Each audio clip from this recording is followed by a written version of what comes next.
네, 우리 오늘 말씀 함께 읽겠습니다. 누가복음 12장 29절부터 34절까지 교독할게요. 너희는 무엇을 먹을까 무엇을 마실까 하여 구하지 말며 근심하지도 말라.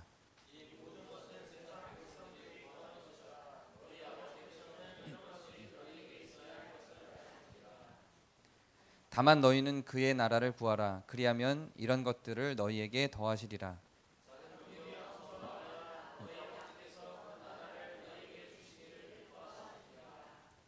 너희 소유를 팔아 구제하여 낡아지지 아니하는 배낭을 만들라. 곧 하늘에 둔 바 다함이 없는 보물이니 거기는 도둑도 가까이 하는 일이 없고 좀도 먹는 일이 없느니라. 너희 보물이 있는 곳에 너희 마음도 있으리라. 아멘. 네, 이거 헌금 강요 요절로 많이 이제 나오는 내용입니다. 너희 보물이 있는 곳에 너희 마음이 있으니 헌금을 해라. 뭐 이렇게 되는 게 아주 일반적인 경로의 그 요절이죠. 뭐 그런 의미가 아주 없는 건 아니에요. 그런데 정말로 하나님께서 말씀하시고자 이 말씀을 통해서 우리에게 전하고자 했던 게 무엇인가를 꼼꼼히 한번 살펴보도록 하겠습니다. 우리는 무엇을 먹을까 무엇을 마실까 고민을 늘 하죠. 이런 것들을 고민하는 게 우리가 에너지를 소모하는데 대부분의 것일 거예요. 이거는 제가 요즘에 특히 올 한 해는 희년 사상에 대해서 전하기 위해서 자본주의 비판을 굉장히 많이 했지만 자본주의 사회에서는 당연한 거지만 자본주의가 아닐 때에도 무엇을 먹을까 무엇을 마실까 하는 근심이 대부분의 사람들에게는 늘 있어 왔죠. 이걸 전혀 걱정하지 않는 몇 퍼센트의 사람들이 있죠. 상위 몇 퍼센트의 사람들, 전혀 무엇을 먹을까 무엇을 마실까 아무런 걱정도 없는 그런 몇 퍼센트의 사람들 외에는 사실상 대부분은 이 고민이 늘 있어 왔습니다. 제가 본문을 보면은 이제 여러 목사님들, 제가 듣는 설교의 목사님들과 또 제가 찾는 주석가들이 정해져 있거든요. 근데 이렇게 제가 존경하고 좋아서 듣는데도 되게 어처구니 없는 해석을 하는 그 설교들이 종종 있어요. 물론 그걸 좋아하시는 분들도 있겠죠. 어처구니 없다는 건 저의 개인적인 생각일 뿐이고 그걸 더 맞는 걸로 생각을 하시는 분들도 있는데 그 중에 이런 게 있더라고요. 전혀 아니라는 얘기를 하는 거예요. 무엇을 먹을까 무엇을 마실까 염려하는 게 뭘 의미하는 거냐면 먹을 게 많아서 그 중에서 선택적으로 무엇을 먹을까를 의미하는 거다라고 아예 해석을 이상하게 하시는 분도 있는데 전 아무리 봐도 그런 의미는 아닌 것 같아요. 그런 의미 같지는 않고, 물론 이제 그분의 그런 해석도 제가 이런 해석이 있어 그리고 주석을 찾아보니 아주 건강한 주석가들 중에 실제로 그렇게 해석을 하시는 분들이 있더라고요. 근데 여기서 말하는 본문은 우리가 무엇을 먹을까 무엇을 마실까 하는 그 염려를 내려놓게 만들기 위한 목적인 것이지 이것을 주겠다라고 하는 목적이 아니에요. 그 오해로 뭘 만들어 가는지 한번 볼게요. 이렇게 무엇을 마실까 무엇을 먹을까 고민하지 말라고 하고 이 모든 것은 세상 백성들이 구하는 거라고 하죠. 그 다음에 하나님께서 이게 너희에게 있어야 할 줄을 안다 그래요. 하나님께서 이게 너희에게 있어야 할 줄을 안다라고 하는 건 뭐냐면 또 다른 측면에서 이것들이 필요하다는 의미예요. 다른 주석들을 보면 특히 청빈한 삶을 강조하는 제가 좋아하는 신학자들의 해석들이 있었는데 그 해석들도 저는 좀 동의할 수 없었던 건데 그 해석들이 뭐였냐면 좀 청빈한 삶을 요청하는 청교도라고 불리는 사람들이 하는 그 해석들 중에는 우리는 무엇을 먹을까 무엇을 마실까를 고민하면 안 된다 이렇게 아예 가시는 해석들도 있어요. 아까 그 해석하고 완전히 반대 해석이죠. 아까 그거는 부유함을 그냥 기본적인 맥락으로 잡고 가는 해석이었다면 지금 이 해석은 가난해야 성도의 삶이다. 우리는 먹을 것과 마실 것을 고민하면 안 되고 그거는 일종의 욕망에 대한 고민이다. 그거는 우리의 삶에 있어서는 안 된다라는 입장에서 설교를 하시는 분들 대부분은 청교도라고 불리는 깨끗하고 청빈한 삶, 빈자의 삶을 추구하는 수도승과 같은 삶이 성도의 삶인 것으로 생각하는 분들은 그렇게 해석을 많이 하세요. 근데 이런 걸 구하지도 말고 너희들 삶에 있게도 하지 말라가 아니라 구할 필요가 없는 거다. 아버지께서 이게 너희에게 필요하다는 걸 알고 계신다요. 그러니까 필요하다는 이야기예요. 이게 없어야 된다라는 게 아니라 먹을 것과 마실 것이 우리에게 필요하다라고 하는 거예요. 그리고 오히려 거기에 대한 근심을 내려놓으라라고 이야기를 하는 겁니다. 우리는 이 본문에서 지금 이야기하고 있는 건 뭐냐면 우리의 대부분의 에너지가 우리의 대부분의 시간들이 어디에 투자되고 있는가에 대한 이야기를 하고 있는 겁니다. 이게 불필요하다는 게 아니에요. 당연히 필요하죠. 우리는 먹고 자고 싸고 이런 것들을 갖추고 살 수밖에 없는 육체를 갖고 있는 존재들이기 때문에 하나님도 그걸 알고 그건 당연하다 해서 출발을 해야 되는 겁니다. 문제는 뭐냐면 거기에 완전히 몰입되어 대부분의 시간들을 거기에 사용하는 게 문제인 거예요. 거기에 대해서 성경은 어떻게 얘기하고 있냐면 그거는 당연히 있어야 되는 문제고 그건 기본값인 거고 먹고 자고 하는 그 내용들 무엇을 마실지 무엇을 먹을지에 대한 건 우리가 자연스럽게 당연히 갖춰야 될 필요한 것들이고 하나님께서도 우리에게 그게 필요하다는 걸 안다는 얘기예요. 그런데 우리는 거기에 대해서 계속 근심하고 고민하고 거기에 대해서 모든 에너지를 쓰는 그 시간에 뭘 해야 되냐면 그의 나라를 구해야 된다라고 이야기를 하는 겁니다. 이 본문에서 이야기하고 있는 건 사실상 먹고 마시는 것에 관심이 별로 없어요. 근데 사람들이 이 먹고 마시는 것에 관심이 많으니까 거기에 대한 에너지를 많이 투자하고 그걸로 고민하고 그걸로 근심하고 그걸로 연구하고 이러니까 거기에 대한 사람들의 초점과 관심을 그의 나라로 돌리라는 이야기예요. 이건 완전히 다른 얘기예요. 둘 중에 하나를 선택해야 될 문제가 아니에요. 먹고 마시는 문제는 그냥 기본 틀. 그리고 우리가 실제로 에너지를 쏟고 고민하고 근심해야 되는 것들은 그의 나라, 하나님의 나라라는 이야기를 하는 겁니다. 여기가 이제 매우 중요한 해석인데요. 이제 알겠어요. 우리의 대부분의 삶은 먹고 마시는 것에 대해서 고민하고 근심하는 거기서 벗어나서 하나님의 나라를 구해야 된다라고 하는데 이 해석이 그리하면 이런 것들을 너희에게 더하여 주실 거래요. 그래서 우리는 많은 경우 여러분들이 특히 한국 교회에서 많은 경우 들어온 이 설교는 우리가 하나님의 나라를 구하면 이것들은 자동으로 나한테 보상처럼 딸려오는구나 이렇게 생각이 되죠. 마치 교환하는 것처럼 내가 하나님의 나라를 구하면 하나님의 일을 하면 그러면 나한테 먹고 마시는 문제는 딸려오는구나. 그리고 이렇게 계산이 돌아가는 거예요. 그렇다면 내가 하나님의 나라의 일을 많이 구하면 많이 추구하면 먹고 마시는 문제는 많이 딸려오는구나. 마치 투자하면 되돌려 오는 것 같은 구조가 이 말씀에서 이야기를 하고 있는 것으로 이해가 되죠. 실제로 그렇게 설교해도 전혀 무방한 내용으로 전개가 되죠. 그리고 그게 딱 아다리가 맞는 것 같죠. 근데 뒤 내용을 보면 근데 왜 뒤는 이러지? 라고 하는 게 시작이 됩니다. 여기에 대해서 적은 무리여라고 말씀을 이어가요. 적은 무리여. 많은 사람들이 이걸 하지 않는다는 거예요.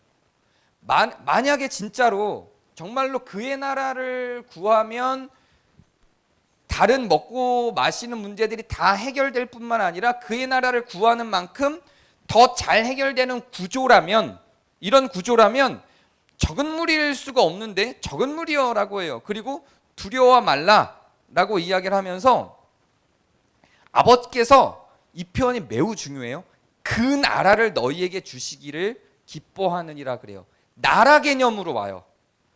분명히 이 모든 것을 너에게 더하시리라 할 때 이 모든 것은 먹고 마시는 것일 것 같은데 여기서 뭐라고 전개되냐면 나라를 너희에게 준다 그래요. 그 나라를. 이것도 이상해요. 이게 어떻게 연결이 될까요? 심지어는 뭐라고까지 얘기하냐면 소유를 팔아. 이 명령이에요. 소유를 팔아. 그럼 그 나라를 어떻게 구하는가? 하나님 나라를 어떻게 구하면 나한테 먹고 마실 게 더 많이 떨어지지? 라고 하는 고민 속에서 이제 우리의 고민은 이걸 진짜 믿는다면, 이렇게 믿는다면 우리는 어떻게 행동을 하게 되냐면, 이쪽에 투자를 많이 하면 이쪽도 많이 생기는 게, 목표는 어디 있어요? 이렇게 생각한다면 먹고 마시는 거에 목표가 있는 거예요. 이 먹고 마시는 목표를 달성하기 위해서 그의 나라를 구하는 거죠. 그리고 그렇게 그의 나라를 구하는 방법으로 뭘 주장하고 한국 교회는 어떻게 흘러갔죠? 교회에 대한 투자였어요. 그리고 교회에다 헌금을 많이 하는 거, 교회에다 시간을 많이 쓰는 거, 교회를 성장시키는 것, 교회를 거대하고 크게 만드는 것, 이것이 그의 나라에 대한 투자인 것으로 이해하게 하고, 그러면 나에게 먹을 것과 마실 것이 많이 떨어지는 개념, 완전히 자본주의적 개념으로 이 말씀을 이해를 하죠. 근데 그렇게 적용해도 무방할 것 같은 내용이 있죠. 그래서 이걸 부정하기가 힘들 것 같아요.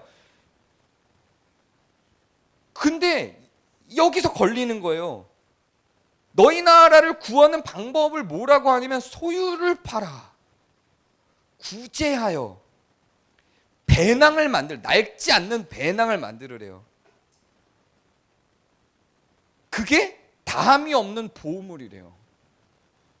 소유를, 그럼 이게 순환 구조인가? 이제 해석을 이렇게 하는 거예요. 순환 구조인가? 자, 하나님의 막 헌금 많이 하고 교회에다 시간 많이 쓰고 교회를 크게 만들고 이렇게 막 투자를 하는 게 그의 나라라고 보는 건데, 이렇게 하면 나한테 돈이 많이 생기고 먹을 게 많이 생기고, 그러면 이거를 또 팔아서 또 막 투자하면 또 더 많이 생기고, 이 순환 구조인가? 이렇게 생각하게 되는 거죠.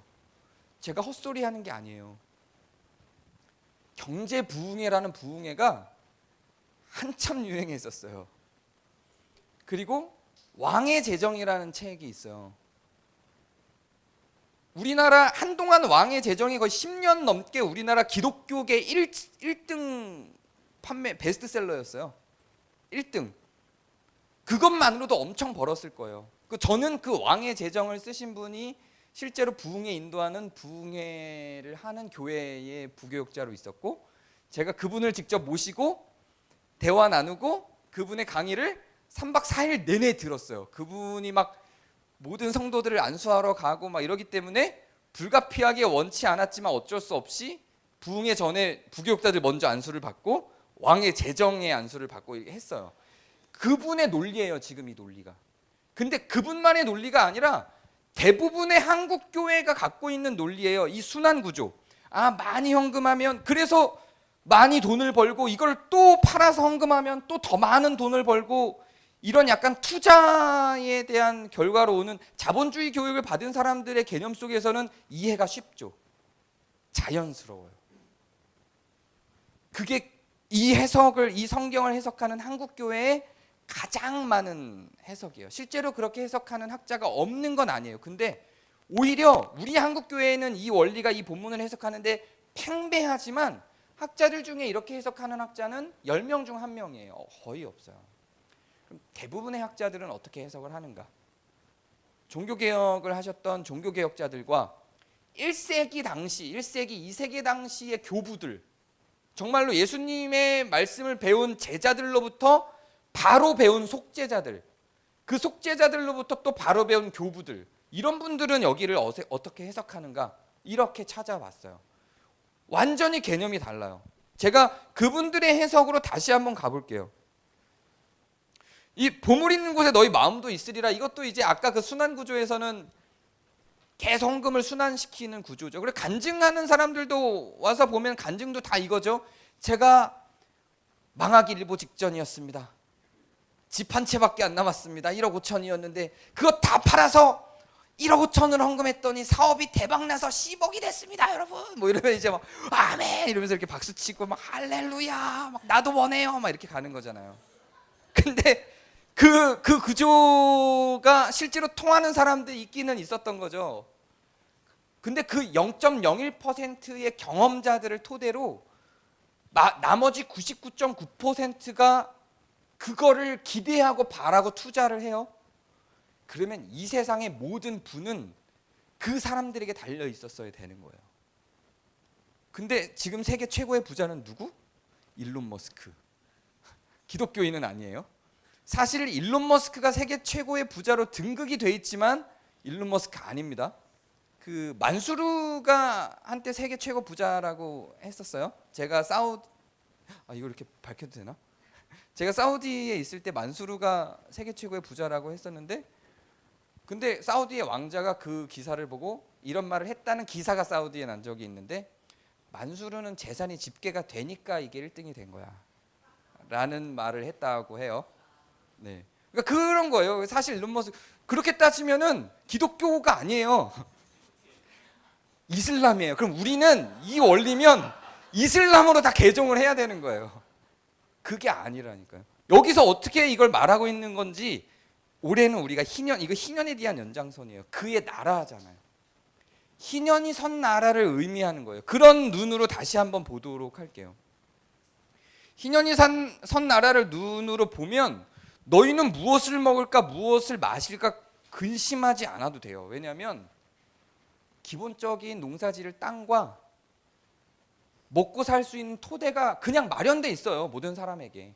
내가 살 집이 그냥 있어요. 모든 사람에게 먹고 살 수 있는 토대가 전부 있어서 걱정할 게 없어요.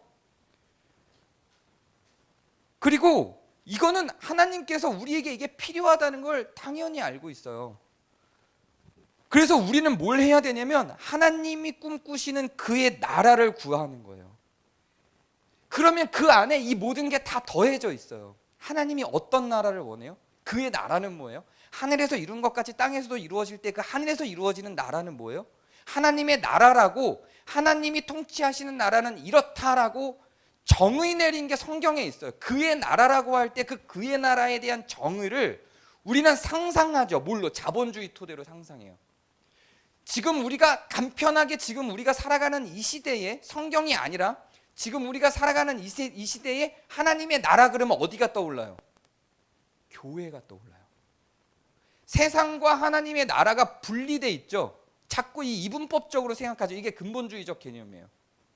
그래서 세상 사람들이라고 표현되어 있으니까 교회 밖 사람들, 그리고 교회, 그의 나라를 구한다는 건 교회에 투자를 한다고 우리는 생각하지만, 여기서 말하는 그의 나라는 희년 사상이 살아있는 하나님께서 통치하시는 나라라고 성경에 기록한 그 나라예요.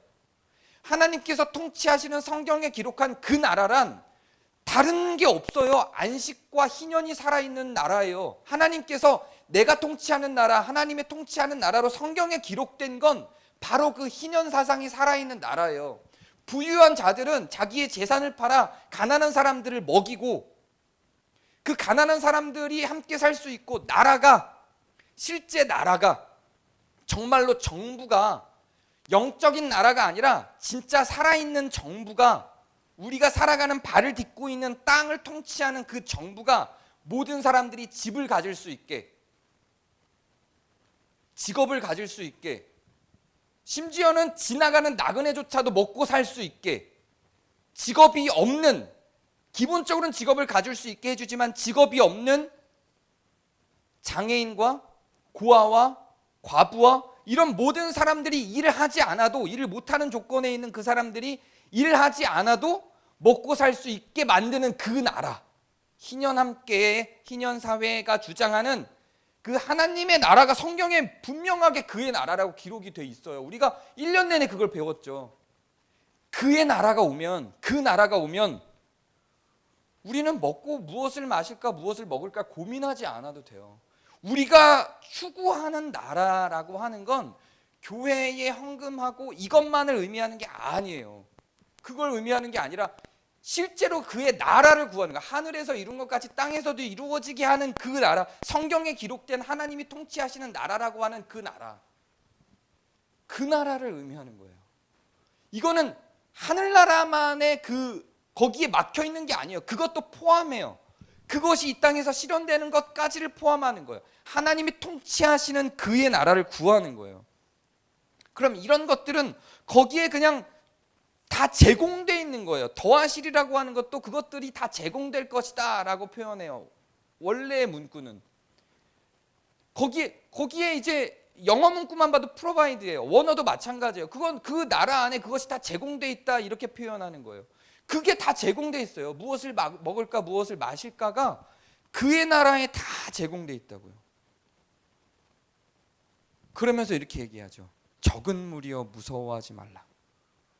이거를 원하는 사람들이 적은 무리예요. 그리고 무섭죠. 왜냐하면 이걸 원한다는 것 자체가 어떤 피해를 가져올지 알거든요.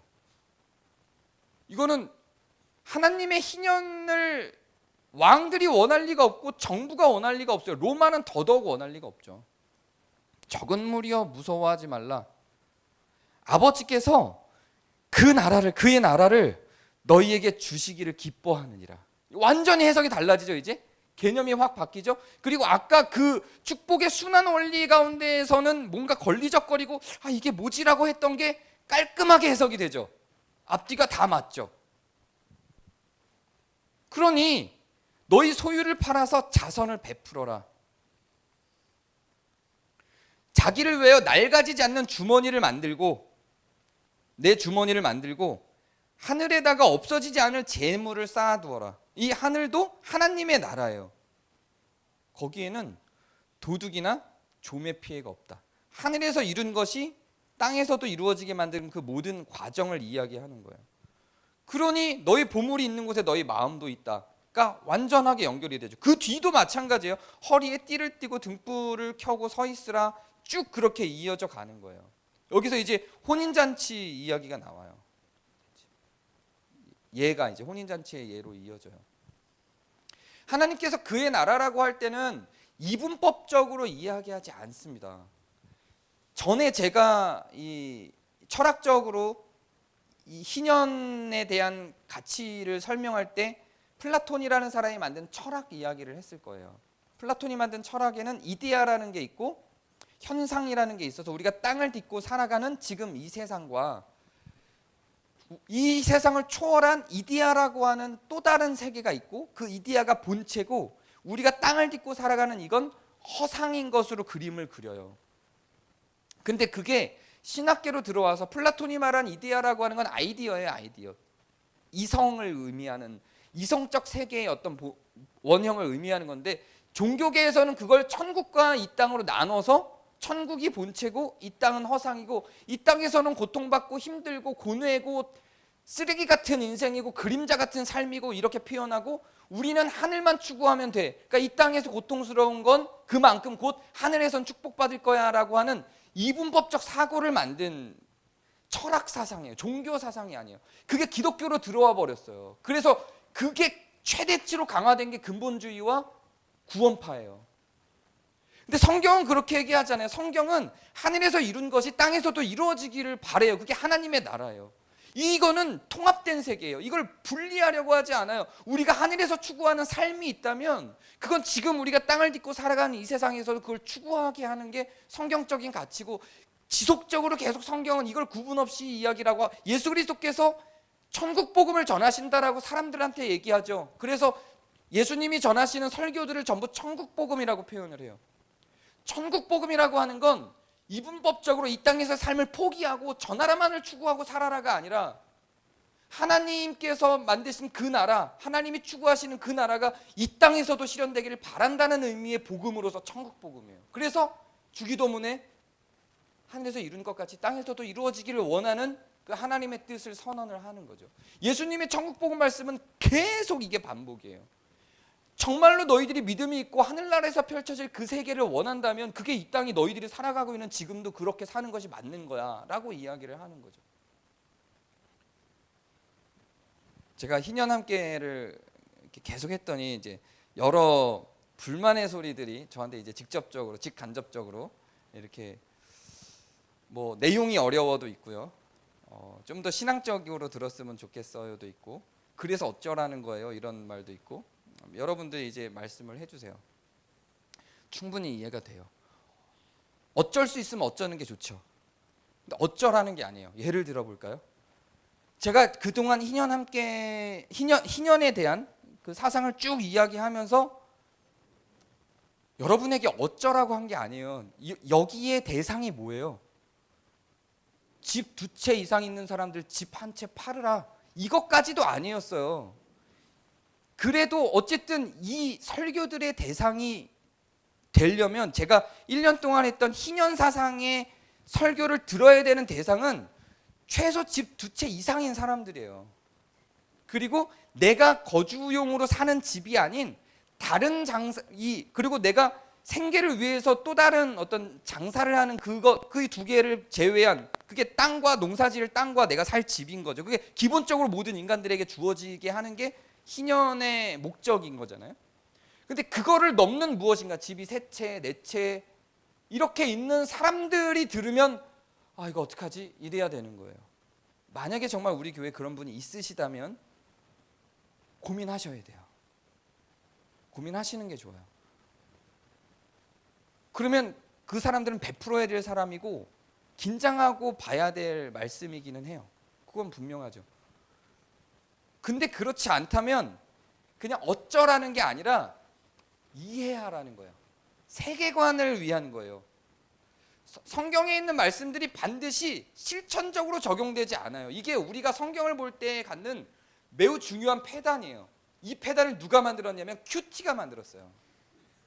저는 그래서 큐티 별로 안 좋아해요. 큐티는 꼭 말씀을 읽고 마지막에 뭐예요? 실천과 적용. 내가 오늘 어떤 행동을 해야 돼요. 부자들한테 너희들의 재산을 팔아 이랬더니 실제 있었던 일이에요. 제가 전에 다니던 교회에서 붕어빵 장사예요. 붕어빵. 그걸로 생계를 이어가시는 분이고 결혼을 하기 위해서 그걸로 결혼 자금을 하시던 분인데 재산을 팔아 이거를 설교했더니 팔았어요. 그거를 진짜 전 재산을 헌금을 한 거예요. 그걸 제가 알게 됐어요. 그래서 수석 목사님한테 가서 이 사실을 얘기했어요. 수석 목사님이 되게 좋은 분이었어 갖고 담임 목사님하고 얘기하면은 오히려 문제가 커질까 봐 빨리 재정부에 가서 누구누구 헌금한 거 헌금 봉투 어디 있어요? 아, 이거 지금 환입했는데 얼마였어요? 얼마? 빨리 봉투에 다시 넣어. 다시 넣어서 나 줘요. 목사님 이래도 돼요? 아, 나중에 내가 책임질 테니까 일단 빨리 넣어. 그래서 그거 갖고 헌금하신 분한테 가서 이거 하나님이 받으셨어요. 받으셨으니까 이걸로 붕어빵 기계 다시 사요. 이렇게 돌려줘 갖고 간 거예요. 그 사람한테 한 성경의 대상들이 있어요. 성경에 대상들이 있고 타겟이 있어요. 고아와 과부에게 너희들의 밥상을 내어주라 라고 했으면 그건 고아와 과부를 향한 건가요? 아니거든요. 근데 고아와 과부가 그거를 부담을 가질 일이 아니에요. 그 고아와 과부에게 밥상을 베풀 그 사람이 부담을 가질 일인 거예요. 그러면 성경은 모든 말씀이 다 나에게 적용되어서 내가 어떤 행동을 해야 되는 구조인 건 아니에요. 이해하는 거예요. 세계관을 아는 거예요. 우리가 누군가의 명언을 들으면 감동이 되듯이 그걸 토대로 세계를 바라보는, 세상을 바라보는 틀이 만들어지듯이 그 세계관을 갖는 거예요. 희년의 법은 그런 세계관을 가지라는 거예요. 이 세상이 어떻게 굴러가길 원하시는 건지 하나님이 원하시는 이 땅에 이루어지기를 원하시는 그 나라가 어떤 나라인지 그 시각을 가지라는 거예요. 그걸 가지면 보는 눈이 달라지겠죠. 세상을 바라보는 눈이 달라지겠죠. 그걸 하라는 거예요. 그거면 된 거예요. 아, 하나님은 이런 나라를 원하셨구나. 끝. 어떤 사람에겐 그게 저한테는 편해요. 그래서 희년 말씀 보면 너무 좋아요. 이해가 돼요. 아, 그런 나라가 오면, 진짜 그런 나라가 오면, 정말 그런 나라가 오면 아름답게 살아가겠다. 이렇게 매 순간 집 때문에 고민하고 막 집값 어떡하지? 이렇게 안 해도 되는구나. 하나님이 이런 나라를 원하셨구나. 여기까지예요. 더 뭘 하라는 게 아니에요. 그거면 된 거예요. 제가 지난주에 그 느헤미야의 교회 협의회에서 그 포럼을 해서 제가 포럼 발표하러 갔고 다른 분들의 포럼 발표를 들었어요. 근데 그 포럼 발표 내용들이 너무 좋아요. 그 김근주 목사님의 발표 내용 가운데 있었던 내용인데 주제는 그게 아니었지만 그 주제를 펼치기 위해서, 그러니까 환경은 계속해서 낯설어지기 때문에 신학적인 적용도 그 낯선 환경에 맞춘 적용으로 변할 수밖에 없다. 왕정 시대였던 구약 성경에 있는 신학적 적용을 그 문장 그대로 할 수 없다라는 게 이제 그분의 기본적인 맥락이었고 신학적인 토대였지만 그걸 전개하는 과정 속에 나온 그 여러 표현들이 있었는데 그 표현들과 그 전개들이 저는 너무 좋았는데 어떤 제가 받은 감동만 이야기하자면 이런 거예요. 그 외에 또 다른 교수님들도 했던 주제가 그 혐오를 넘어선 신학이었기 때문에 그 내용들이 비슷한 내용들이 쭉 이어졌는데 그 전체를 관통하는 게 뭐였냐면 노예제도가 있을 때는 우리는 노예제도를 없앨 수 있다는 걸 상상도 못했다. 노예제도를 없애라고 하는 건 그들에게 그 노예를 재산으로 갖고 있는 자들에게 90% 이상의 재산을 내놔라 라고 하는 거였다는 거예요. 그때는 이게 돼? 말이 돼 이게? 라고 했지만 지금은 노예제도가 없어졌다는 거죠. 똑같다는 거예요. 우리가 지금 적은 자들이 외치고 있는 성경적 가치와 사상들이 있는데 이거는 그냥 성경에 있을 뿐이지 이게 돼? 라고 하는 게 그렇게 지속적으로 외치는 적은 자들로 인하여 언젠가 바뀐다는 그게 우리 시대는 아닐 수 있어요. 노예제도 투쟁을 1000년을 했으니까요. 그게 우리 시대는 아닐 수 있지만 그 투쟁의 역사들이 지속되면서 언젠가는 변한다는 거예요. 그래서 정말로 희년에 대한 법이 온 세계에 정착이 돼서 우리나라에 집 걱정 없이 모든 사람들이 사는 시대가 월세 언제 다가올지 은행 납출금 날짜 다가오는 거 전전긍긍하면서 부도나게 생긴 이 상황들을 고민하면서 사는 그런 고민 근심이 없이 살아갈 날이 언젠가 온다는 거죠. 그때까지 우리는 이걸 포기하지 말고 놓치지 말고 가자는 게 그 발표의 거의 대부분의 주된 내용. 저는 그게 감동이 됐어요. 그 얘기를 하는 거예요. 우리가 왜 희년을 계속해서 이야기해야 되냐면 기억하라고요. 하나님이 원하시는 나라가 이런 나라라고 하는 걸 잊지 말자고요. 우리가 살아가는 땅을 딛고 있는 지금 이 초등학문을 토대로 한 지금의 이 정치 제도가 하나님이 원하시는 나라가 아니었다는 걸 아는 데서 끝나는 거예요. 노예를 실제로 갖고 있었던 기독교인들이었다면 그 노예 해방하라는 말에 긴장이 됐겠지만 노예가 없는 기독교인들이었다면 그건 그냥 이해하고 넘어갈 일인 거지. 노예를 해방하라 그랬더니 난 노예가 없는데 그 다음에 노예를 해방할 방법을 찾다가 뭐 자기 전 재산을 또 이렇게 내놓는다든가 그런 사람들도 그때도 있지 않았겠어요? 그런 걸 얘기하는 게 아니에요. 노예를 갖고 있는 사람이었다면 이제는 긴장하고 들어야겠죠. 노예 해방해야 됐다는 결정을 내려야 되겠죠. 그러나 노예를 갖고 있지 않은 기독교인이었다면 그 가르침으로 성경의 가르침을 세계를 이해하는 거예요. 그러면 흑인들에게 그냥 친절하게 인간 같은 대우를 해주는 것까지가 그 사람의 역할이겠죠. 그 이상의 역할은 아닌 거예요. 동일한 거예요. 지금도 이 희년이 계속해서 선포가 되었고 제가 1년 내내 희년 이야기를 했다고 해서 뭐 어쩌라는 게 아니에요. 어쩔 게 없는 사람 어쩌지 않으면 돼요. 그냥 이해하면 돼요. 세상에 하나님이 원하시는 나라가 무엇인지를. 근데 그걸 어쩔 게 있는 사람은 어쩌셔야죠. 그런 분들은 정말 부담 가져야죠. 그게 싫으면 제가 설교할 때 올해 한 해는 귀 닫으셨으면 되는 거고요. 내년부터는 다른 설교니까 1년만 버티셨으면 되는 거고 어쩔 게 없는 사람들은 그냥 하나님의 뜻을 알면 되는 거예요. 거기까지. 모든 설교가 행동을 촉구하진 않아요. 이해만 해도 되고 감동만 해도 되죠. 의지를 필요로 하는 사람도 있는데 그거는 그 사람들에게 해당되는 거고 자기의 처지와 상황에 따라서 말씀을 들으면 됩니다. 고아와 과부들에게 밥상을 베풀라고 했을 때 그 설교를 들은 고아와 과부는 어떻게 하면 돼요?